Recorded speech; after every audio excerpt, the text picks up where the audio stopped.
Celebramos la fiesta de San Lorenzo, diácono y mártir. Algunas palabras, ideas sobre este santo.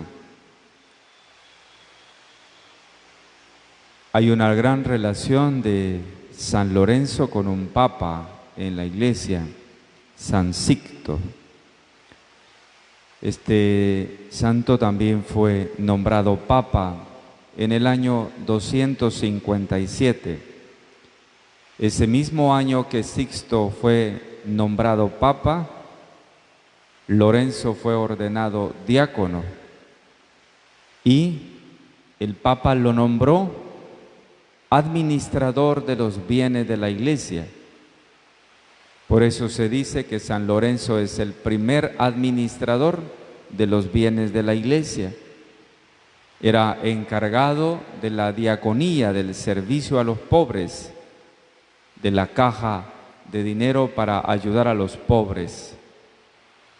También la tradición, no la tradición básica de la iglesia, sino los comentarios cotidianos, decían que San Lorenzo guardaba un gran tesoro y a partir de ahí salieron una serie de sospechas y suspicacias sobre el tesoro de la iglesia que el mismo San Lorenzo en un momento determinado indicó cuál era ese tesoro.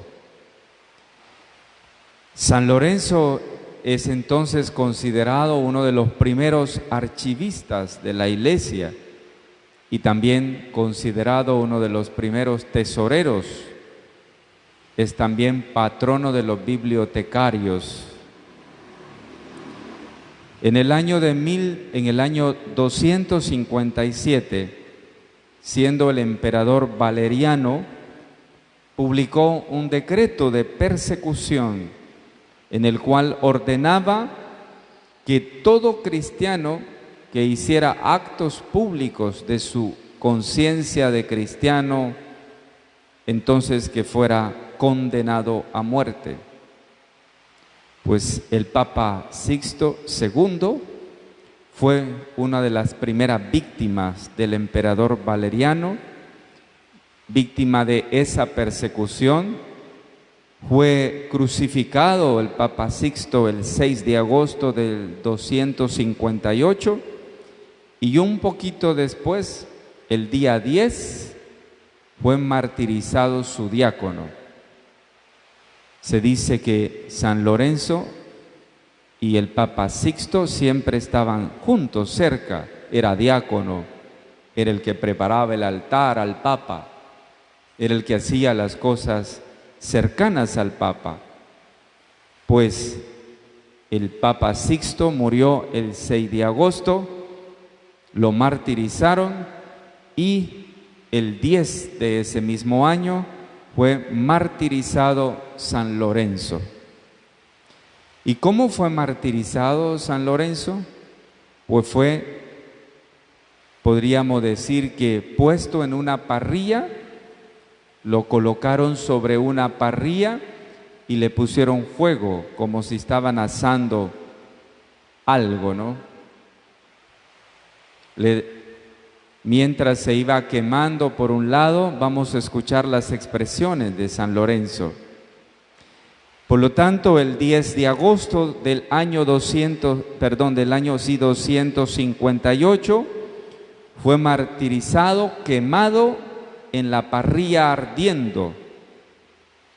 Sus bellas palabras del santo, después de un rato de estarse quemando, el mártir dijo al juez que lo quemaba: ya estoy asado por un lado, ahora me vuelvan hacia el otro lado para quedar asado completo, expresó San Lorenzo.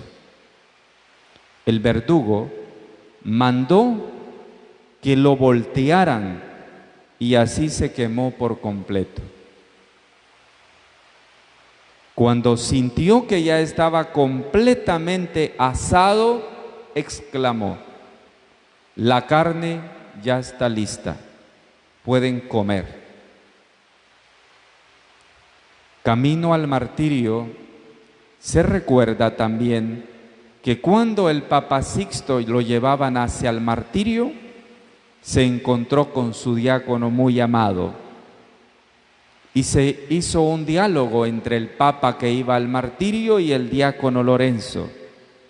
Le dijo Lorenzo al Papa: ¿a dónde vas, querido padre, sin tu hijo? ¿A dónde te apresuras, Santo Padre, sin tu diácono?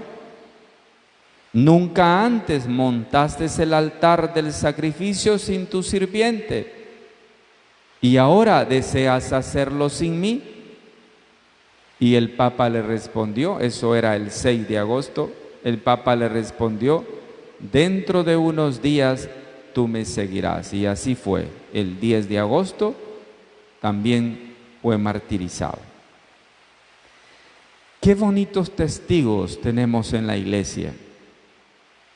La iglesia es un lugar de tremendos testigos, de gente que amaron al Señor, que se entregaron por Él y dieron la vida a plenitud, de gente que no le negaron nada a Cristo, que se dieron por completo, que no dieron mezquindad a Jesús, sino que dieron la esencia de su propia vida a Cristo.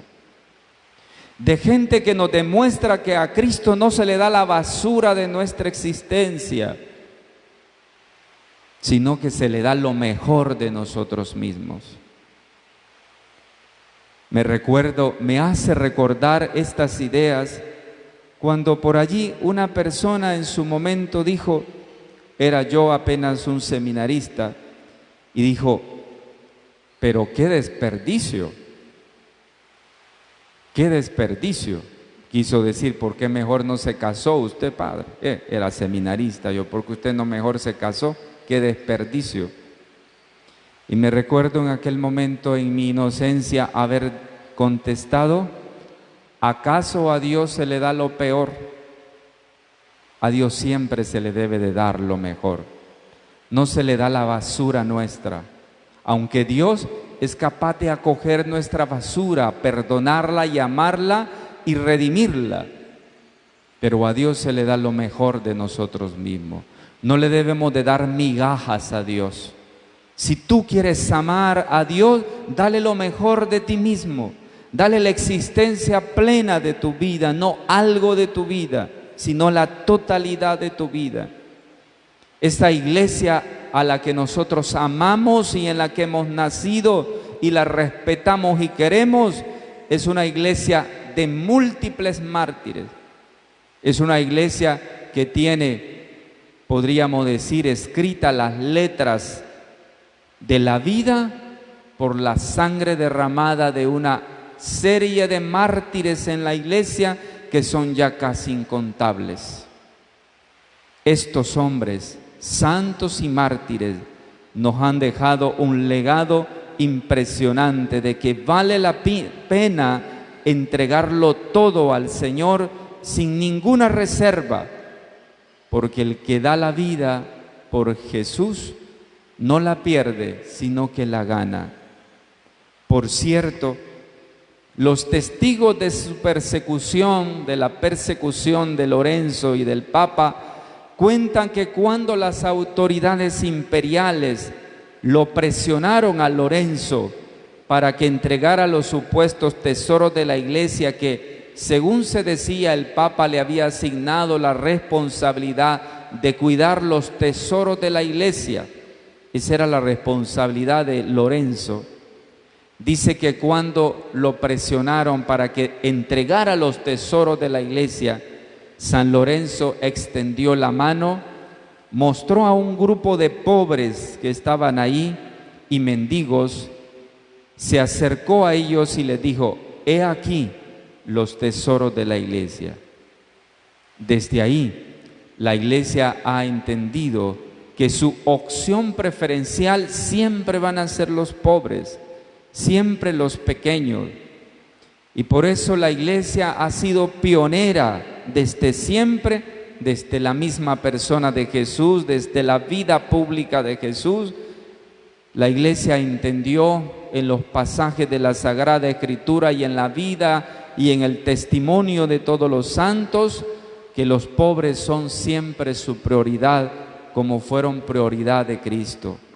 Por eso la Iglesia es definitivamente ejemplo en el ayuda a los pobres.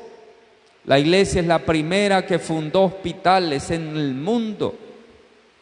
España, por ejemplo, está llena de hospitales que antes que un gobierno hiciera hospitales, la Iglesia había construido hospitales. La Iglesia es pionera de las universidades. Antes de que un gobierno construyera universidades, la Iglesia ya había puesto sus universidades. Y así sucesivamente. Cuidado de personas mayores, migrantes, mendigos. La Iglesia es el ejemplo extraordinario en el mundo de cuánto se han hecho por los pobres. Porque eso es la Iglesia, así se construyó la Iglesia. Así entendemos que en la Iglesia la gente más sencilla y más humilde son los que dan todo por la Iglesia. Porque en fin, la Iglesia hace todo en función de los más pequeños. Más aún, no podemos pasar desapercibido que los más pequeños, que los pobres, que los sencillos, nos dan un tremendo ejemplo de relación con Dios. Muchos de ellos dan todo de sí mismos, aún faltándoles algo para vivir, lo dan todo.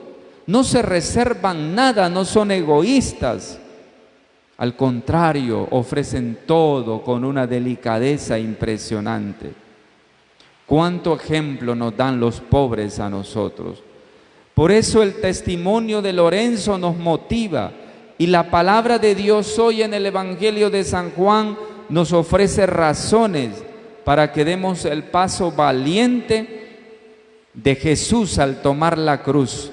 Esto es, dar la vida con generosidad y amor. Las palabras de Jesús nos dan la clave interpretativa del misterio de la pasión, tal vez en 3 frases contundentes. Comienza el Señor con una comparación, de ahí se extrae la aplicación para la vida y finalmente se indica que todo ello se vive junto a Jesús.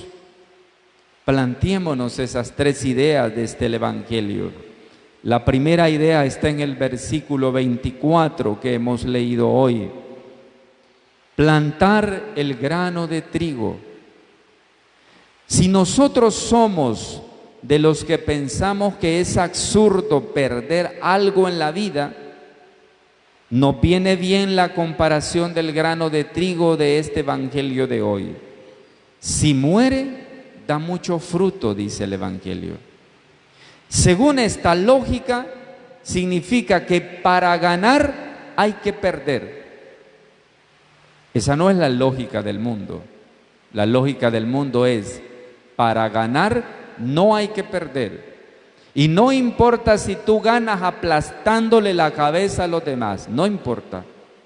Con tal ganes, dale para adelante. Esa es la lógica mundana. Pero la lógica de Cristo es diferente. El que quiere ganar la vida, tiene que perderla.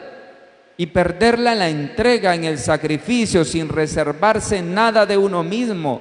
Porque Dios debe de ser el primero en mi existencia. Dios debe de ser el Señor de mi vida. Y todo lo mejor, todo lo excelente de mi vida, toda la calidad total de mi vida debe de ser para Dios y solo para Dios y solo para Dios. Nada para nadie más. Lo mejor de mí debe de ser para Dios siempre. Dios debe de ser la razón fundamental de todo lo que yo soy. Por eso es importante pensar entonces que nadie dice que la muerte de la semilla, al plantarla en lo frío y oscuro de la tierra, para que luego brote el árbol, sea una cuestión absurda. Yo no creo que un campesino, cuando siembra la semilla de maíz, diga: qué absurdo es echar esa semilla en este hoyo oscuro. Al contrario, siembra la semilla con esperanza y con ilusión. Y siempre espera ansioso el momento en que la semilla resurja con una vida nueva. Pues eso es el don maravilloso de entregar la vida por Dios, de no reservarnos para nosotros nada, sino que ponernos al servicio de los otros con generosidad, donando lo mejor de lo que somos. Jesús enseña que la muerte es un paso necesario, que de ninguna manera la muerte es un absurdo, que aunque la muerte también nos duela y nuestros seres queridos que se fueron, no es absurdo que hayan muerto. Solo muriendo podemos contemplar a Dios de manera total y absoluta. Si no morimos y si no morimos con Él, jamás vamos a contemplar su gloria. Por eso, desde el ángulo de la pérdida y de la ganancia, podemos entender que hay que mirar la vida que brota y que se hace visible en su máximo esplendor cuando entregamos la vida por Cristo y solo por Cristo. La segunda idea del Evangelio de hoy está en el versículo 25. Dar la vida para ganar la vida. El seguimiento de Jesús exige renuncias para optar por el camino de la vida. Esto se comprende mejor desde el horizonte indiscutible de todo el Evangelio, que es la cruz, el reconocimiento, el aplauso del mundo, las imágenes de felicidad de los que se antojan los medios de comunicación, las canciones de moda, tienen su gratificación, tienen sus ganancias, entre comillas, pero en realidad esas cosas no dan la vida. Muchas cosas del mundo parecen gratificantes y todo mundo quiere ser como esos modelos muchas veces absurdos, estúpidos del mundo. Y nosotros queremos seguir esos tipos de modelos, pero esos no te dan la vida.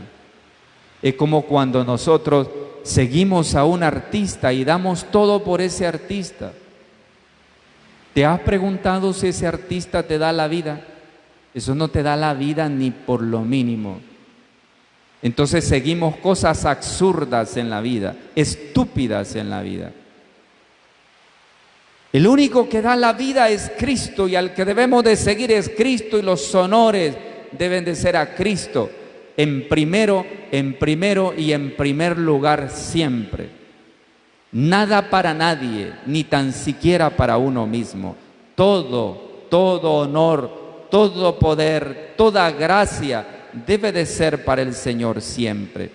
Él debe de ser la razón por la que lo damos todo. Nada de lo que el mundo nos ofrece nos va a dar felicidad. Va a dar felicidades, entre comillas, pasajeras, que hoy están, mañana terminan. La felicidad de seguir a Cristo es permanente. Aunque tengamos tristezas, el Señor siempre nos devuelve el fruto de la alegría perenne. La verdadera realización está en el salirse de uno mismo. Así como el grano de trigo, cuando revienta dentro de la tierra, no es viviendo para sí mismo que se alcanza la vida, sino siguiendo el camino del servicio de Jesús. Aquel que vive en este mundo pero no ayuda a nadie, podríamos terminar diciendo entonces que aquel que no vive para servir no sirve para vivir. Aquel que vino a este mundo a no ayudar a nadie, debió mejor no haber venido, porque se viene a este mundo a darlo todo por los otros, a entregar lo mejor de nosotros a los demás, y en los demás a Cristo, al Señor.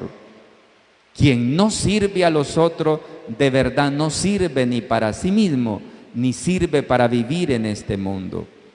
La vida es para darla, la vida es para entregarla, y aquel que se reserva todo para sí mismo es inútil. es verdaderamente inútil. Pero si todo lo que Dios te ha dado, tus dones, tus talentos, tus potencialidades, tus virtudes, eso no es para ti, ni para alabanza para ti mismo. Eso es para que lo des a los otros, para que salgas de ti mismo, extienda las manos, ayude, seas creativo y pienses en los demás siempre, no para uno mismo. La tercera idea del Evangelio de hoy está en el versículo 26. Estar con Jesús donde Él está por mí. En el centro de ese versículo aparece la idea central de toda la experiencia de Jesús. Estoy llamado a estar con Jesús allí donde Él está por mí, o sea, en la cruz. ¿Dónde Jesús ha estado por mí? En la cruz. Jesús ha estado en un trono, nunca estuvo en el trono del rey, estuvo en el trono de una cruz. Yo debo de estar donde estuvo Jesús. Por lo tanto, debo de ser capaz de enfrentar cada circunstancia de la vida, aunque me sea difícil, aunque esa circunstancia de la vida me provoque dolor, sufrimiento, porque somos humanos y vamos a sentir, solo nos faltara que ya ni sintiéramos, somos humanos, pero tenemos que enfrentar esos momentos difíciles de la vida con un fuerte valor, porque el primero que ha dado la vida en el sufrimiento es Jesús, y allí donde está Él, allí debo de estar yo. Si mi vida todo parece tranquilo, tal vez es que ya me morí. Pero cuando la vida tiene problemas, a veces bajamos, a veces subimos, a veces estamos espléndidos, a veces nos caemos, eso es la vida. La vida es así. Pero cuando parece que nada hay de problema, como si estuviéramos metidos en la burbuja y que somos intocables, ya estamos muertos. Ya somos, como se llama ahí una serie, muertes caminando. Muertes caminando. Aquel que todo está tranquilo ya se murió, ese ya está muerto. El auténtico hombre de Dios y mujer de Dios vive en la vida cotidiana enfrentándola, poniéndose de frente siempre en la vida. Y sabe que la vida tiene caídas y levantadas. Lo único que hace el buen cristiano es que nunca se queda con la nariz enterrada en el suelo. Siempre se pone de pie. Aunque uno se levante del suelo limpiándose el polvo, pero se levanta.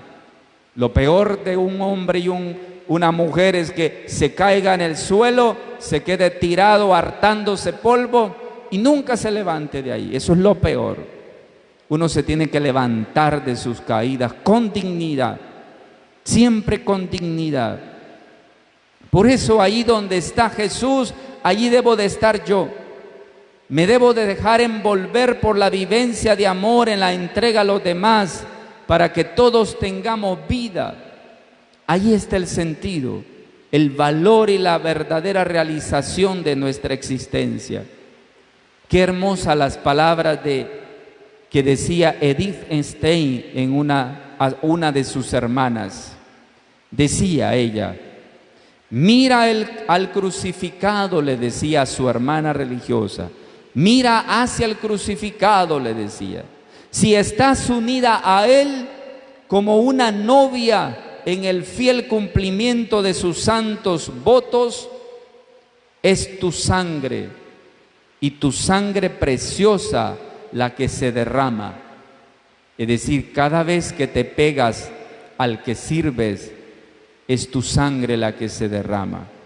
Y le seguía diciendo Edith Stein, unida a Él eres como el omnipresente, es decir, aquel que está en todos lados, todo lo ve, todo lo siente, el que está siempre por todos lados. Le sigue diciendo Edith, con la fuerza de la cruz puedes estar en todos los lugares de aflicción. No hay nada que se aparte a la fuerza de la cruz. Por eso hay que ver a Jesús y hay que verlo desde el madero de la cruz. No te aflijas, no nos aflijamos por cualquier cosa. Y aunque nos vengan los momentos difíciles en la vida y los momentos de llanto y de dolor, nunca te quedes tirado en el suelo. Levántate, ponte de pie, sacúdete el polvo o pide a otro que te sacuda el polvo y levántate, ponte de pie. Mira a Jesús y mira el madero de la cruz. Ahí está la respuesta a todo. Así sea.